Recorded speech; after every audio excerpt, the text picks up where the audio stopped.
안녕하세요, 경하. 경아. 경하. Bien, peux-tu me présenter la miellerie sur Montpellier en coréen pour nos amis? 네. 여기는 빠투스라는 양봉원이고요. 프랑스의 생질리에 위치해 있고요. 저희 남편이 이제 한 400통, 벌통 400통을 가지고 지금 저희 양봉업을 하고 있고요. 몽필리에는 휘들라 빼피니에라는 곳에 조그만 그 판매점이 있습니다. 그리고 일주일에 2번, 그러니까 일주일에 3번인데 2번은 몽펠리에에서 수요일날 아침에 앙티곤, 토요일날 하루종일 에스플라나드에서 장을 서고 있고요. 그 다음에 일요일날은 산클레망 데 히비엘라는 여기서 멀지 않은 조그만 마을에서 장을 서고 있습니다. Merci. Nous nous sommes équipés pour aller voir nos amis les abeilles bientôt. Donc là, tu prépares quoi? D'abord, je vide la fumoire. Ouais. Les vieilles cendres, sinon on peut pas Donc la fumée, ça sert à quoi pour les abeilles? La fumée, ça sert à maîtriser les abeilles. Enfin, ça a plusieurs utilités, mais ça sert surtout, dans ce cas-là, ça va servir à calmer les abeilles, à ouvrir la ruche tranquillement, sans qu'elles les agressent. D'accord. Et c'est comme fumigation, c'est quoi? Peu importe, sachez que la fumée soit froide, c'est Une fumée froide. Ouais. Si elle est chaude, ça fait le contraire de ce qu'on veut faire. Ça les excite. Ouais. Donc pour faire une fumée froide, toi tu emploies quoi? Ben, j'allume avec du carton et après je mets dessus soit de la paille sèche, soit de l'herbe sèche, des aiguilles de pin. D'accord. Et elles ont une préférence, tes abeilles? Non. Non. Non, oui, mais elles non. Toi c'est l'aiguille de pin peut-être. Peut-être. Un peu plus.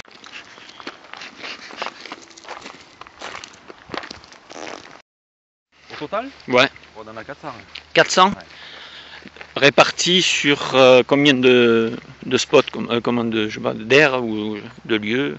Oh, il y en a encore beaucoup en montagne. Beaucoup en montagne, Il faut aller chercher d'ailleurs incessamment sous peu, quoi. avant que les froids arrivent. Avant que le froid arrive. Ouais. Pour les ramener ici où c'est plus chaud et puis surtout c'est plus près pour travailler dessus au printemps, quoi. Et puis en montagne, au-dessus de 1000 mètres, je sais pas si elle tiendrait le coup l'hiver, quoi. Maintenant, Ouais. Ok. il y a peut-être. Mes grands-parents m'ont appris quelques mots de provençal, de la bauque, nous appelons ça. Ce que j'appelle vulgairement de la mauvaise herbe en français. Bon. Mais il n'y a pas de mauvaise herbe. Non. Il y a de l'herbe, avec plus ou moins d'utilité pour nous. Bon. Voilà, préparation. Je suis hermétiquement clos, j'espère. Hein? Ouais. Tac. C'est rien.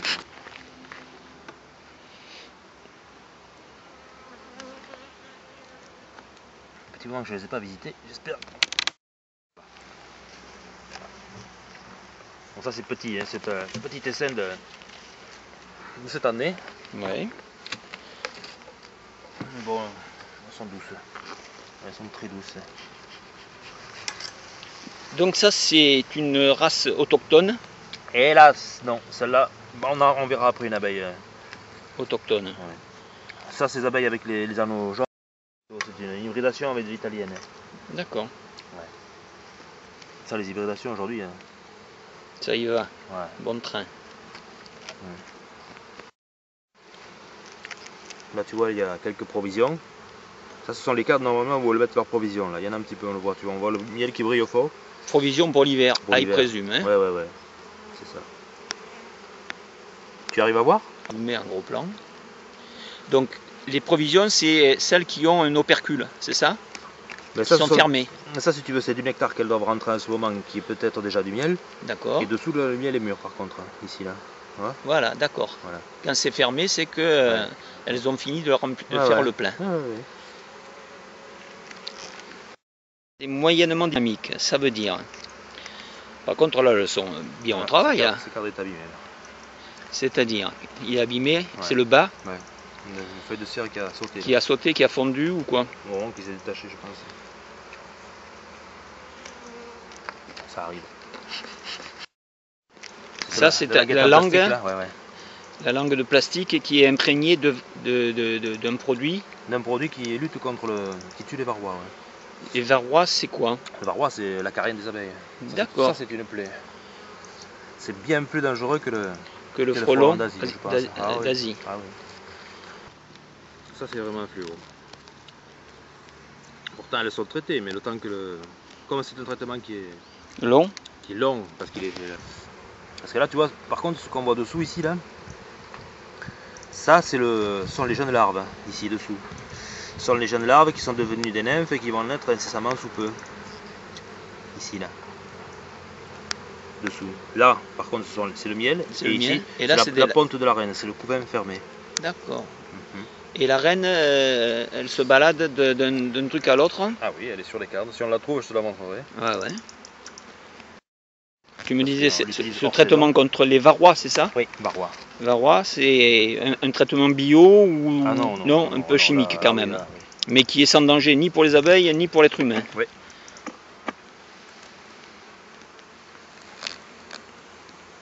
Une ruche comme ça, elle contient à peu près combien d'abeilles? Comme celle-ci là, on dira entre 25 et 30 000 abeilles. 25 et 30 000 abeilles. C'est une petite ruche, une ruche moyenne? C'est une petite colonie. Qui n'est pas encore à sa maturité. Ah ouais. Et là, elles ont rentré pas mal de provisions. Donc là, elles vont pouvoir passer. Mais là, tu as déjà extrait le non, ça c'est un essaim de cette année, donc il n'a pas encore produit. Non. Il produira l'année prochaine. Donc il faut au minimum un an de... Tu as la reine ici, là. Ah. Là, voilà, là. Au milieu, là, tu la vois? Attends. Ici, là. Ah ok, on va essayer de la zoomer, ouais. Le poids, mais alors là, elles ont beaucoup de miel. Donc elles ont bien produit. Elles ont rentré... L'endroit leur a plu et les conditions climatiques ont été clémentes pour elles. Apparemment, oui. Elles sont toutes comme ça. Donc là, tu vas t'en occuper prochainement, au printemps. Là, si je peux, je referai une petite visite d'ici 15 jours. Ouais.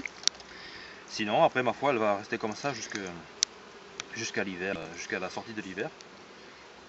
Tu vois, elle rentre pas mal de pollen, tu as vu? Si tu regardes bien. Tu les vois rentrer avec des pelotes jaunes. Ouais, sur les pattes. Ouais, sur les pattes. Hein. Allez, rentrez, montrez-moi le pollen, les filles. Hop, voilà une autre.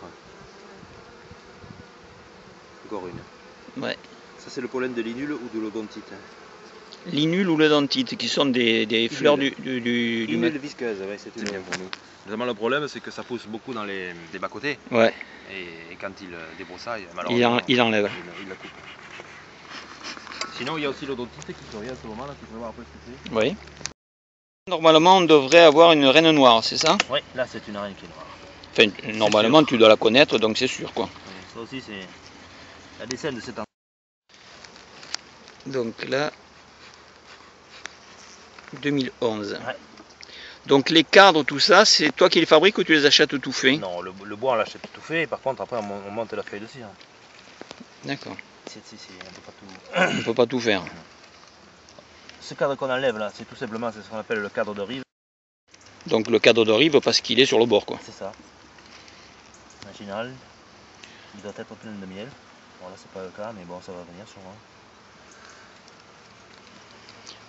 Bah là si le temps continue et s'il tombe quelques gouttes d'eau, elles en ont encore pour 2 mois tranquille, non? Ah oui. Oh, 2 mois. Hop, on les met ici. Et au début octobre, novembre. Enfin, on remarque que ça dépend que du temps, quoi.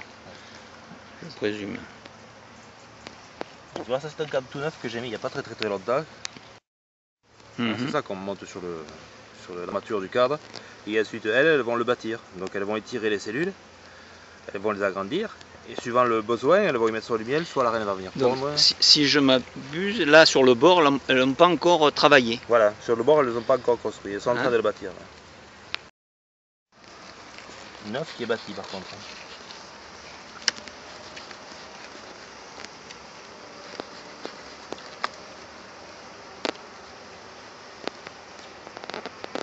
Ah oui, il y a du monde. Tu me disais qu'il y a un truc bizarre, un truc qui te plaît pas ou quoi? Ouais, qui me plaît pas.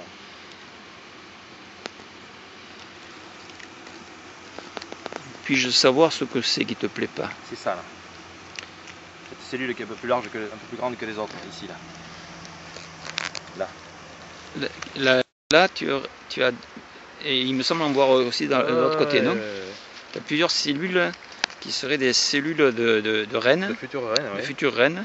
Ça, et c'est pas la période. Non, non. Et ce serait pas dû peut-être à la chaleur, qu'il serait mal interprété par les abeilles en disant que... C'est possible, hein.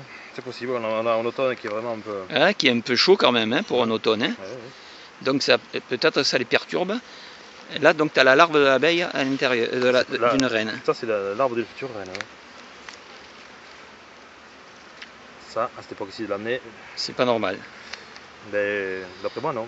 Et si la reine vient à maturité, qu'est-ce qui se passe? Ben, le problème, si tu veux, c'est qu'à cette époque-ci de l'année, la jeune reine vierge, ouais. Il y a très peu de mâles, il n'y en a pratiquement pas, on n'en voit pas. Ouais. Donc comment elle va se faire féconder?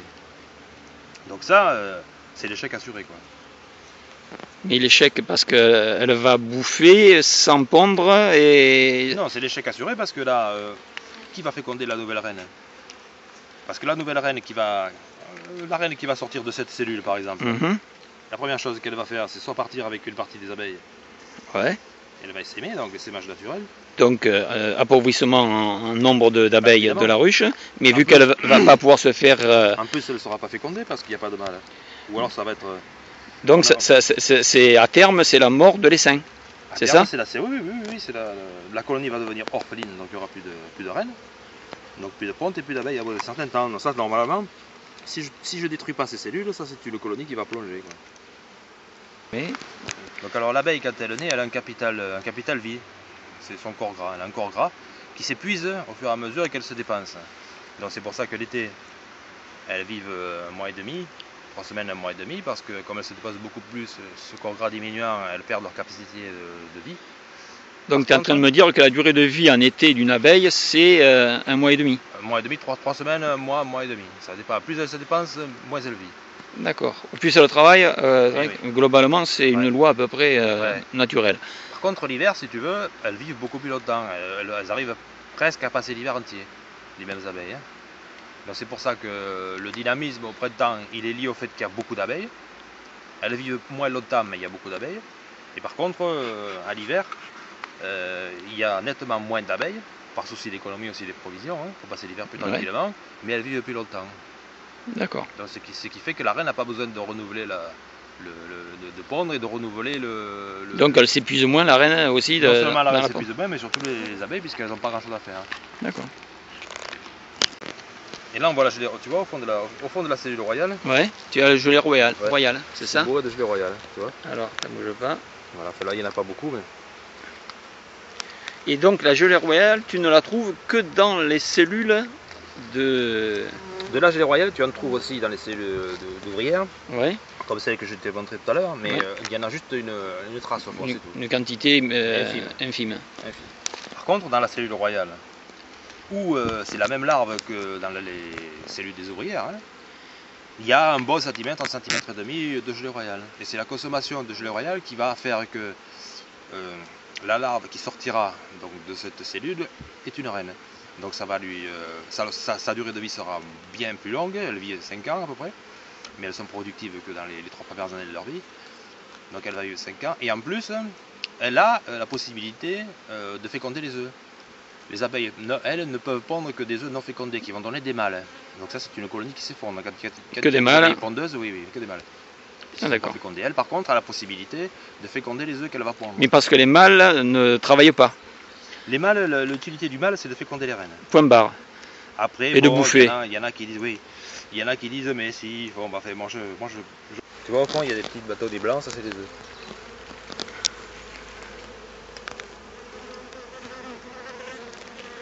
Et là, l'abeille qui est le cul en l'air, elle fait quoi? Elle s'occupe des œufs, ou des jeunes larves. Ouais. D'accord. Elle nourrit peut-être elle le nourrit, oui, elle le vérifie, elle le nourrit, oui. Mais elle est nourrie par la bouche, par un sucre qu'elle donne par la bouche ou oui, pas? Oui, bien sûr. C'est ça, hein? Oui. Là, si tu regardes bien, on voit plein d'abeilles aux zédatrophes, on en voit plein, on en voit beaucoup, quoi. Comme celle-ci de nouveau, là. Ouais. Donc, qui ont été touchées par D'accord, un cadre de couvain, donc les opercules sont là plus... au centre ce sont des ouvrières, tout ça. Tout ça c'est un cadre d'ouvrières qui va naître. D'accord.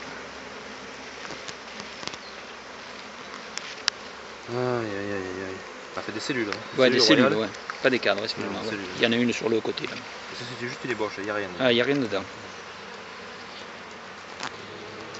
Ici là tu vois des larves. Tu les vois ces larves? Ces petits vers blancs qu'on voit au fond nacré. Moi je vois rien, mais j'espère que l'appareil le verra. Mais j'espère, parce que suivant comment on l'oriente... Voilà, ça ce sont des larves. Le haut de la ruche, c'est pour toi. La hausse, c'est pour toi. Voilà. Hein, c'est-à-dire pour la production du miel à commercialiser.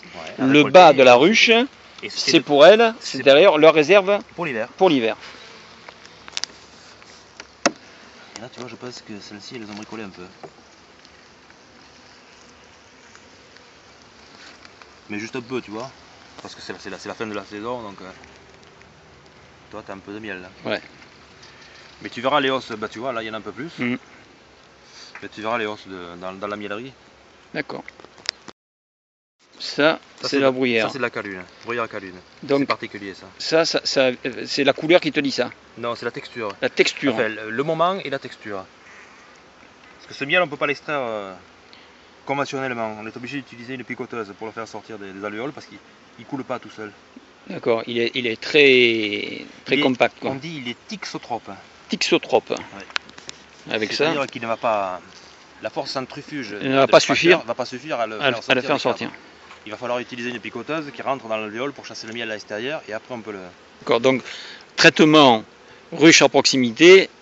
Avec abeilles à l'extérieur et sur les fleurs ou sur la végétation concurrente à proximité de la culture qui est traitée, ou sous les cultures qui sont traitées par exemple, comme les pommiers. Dit catastrophe. Alors là c'est la catastrophe. Suivant le produit qu'ils utilisent et l'heure à laquelle ils le font.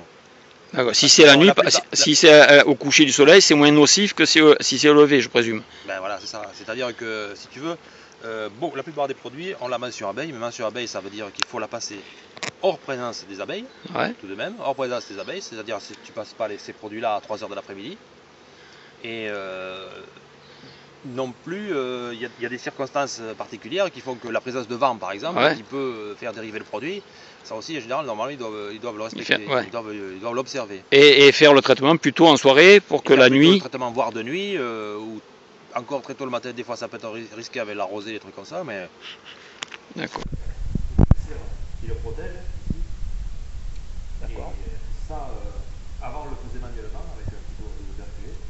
Bon, pour l'instant on le fait encore.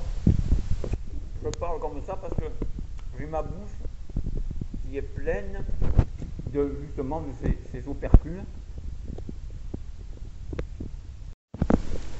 Tu me disais que la cire d'abeille était un produit excellent pour l'estomac. Donc, un peu de bruyère.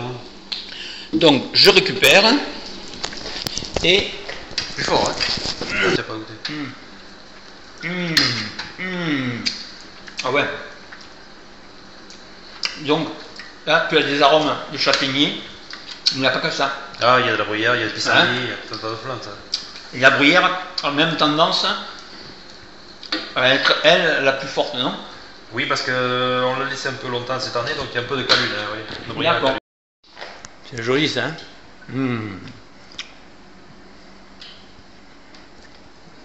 Magnifique. Donc, je mets dans l'extracteur.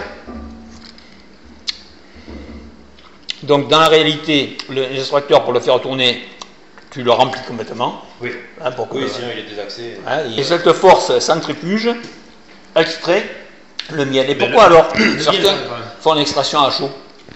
Pour aller plus vite, hein, et puis il y a certains miels qui le nécessitent. Hein. Comme des miels comme tournesol, colza, des fois ils sont des miels qui ont tendance à cristalliser rapidement parce qu'ils sont plus riches en sucre. Donc ces miels-là, pour optimiser l'extraction, ça c'est dans les grosses exploitations, hein, des types qui font de la vente en gros pour les négociants. Industriel quoi. Bien sûr, enfin, industriel ça n'existe pas, le miel industriel ça n'existe pas. Hein, ça, il y a des miels de grande production et après il y a des miels de cru qui sont plus rares et où les productions sont plus petites, plus personnelles souvent. Plus diversifiées. Le miel industriel ça n'existe pas ça. D'accord. Mais Après, bon, une fois qu'il est extrait, ce miel, donc nous on le commercialise en pot. C'est destiné à la vente directe. Donc là, en général, la vente directe, on cherche à produire des miels avec un goût particulier, comme ce que tu goûteras tout à l'heure, tu feras le miel de montagne qui soit excellent. Ok. Ça, c'est la façon d'extraire à l'ancienne, de désoperculer à l'ancienne. D'accord. D'accord, donc tu cales. Et. Ouais, c'est peut-être deux rangées de couteaux qui tournent. Hein. Elle te le fait des deux côtés. Elle fait les deux côtés. On va s'écarter un petit peu parce qu'il y a quelques projections, n'est-ce pas? Voilà.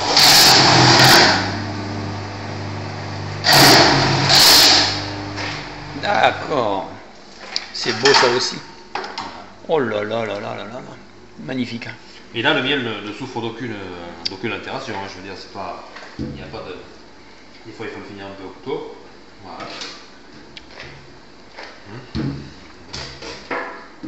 Voilà. Hop. Tiens, une cliente. Ouais.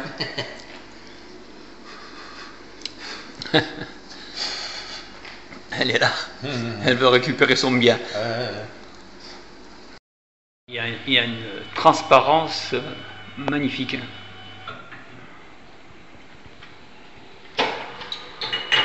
Et voilà, ça s'est rempli tranquillement. Tu as dit que je vais faire un calcul. Tu me disais 10 grammes par remplissage à la main. Perte possible 10 grammes par pot. 15 000 pots, ça fait 15 000 grammes. Et tu payes par 16. Ouais, par 16 ans. Tu as amorti ta machine. Il y a de quoi te donner des regrets quand même. Hein? On n'en parlons plus. L'incident est clos.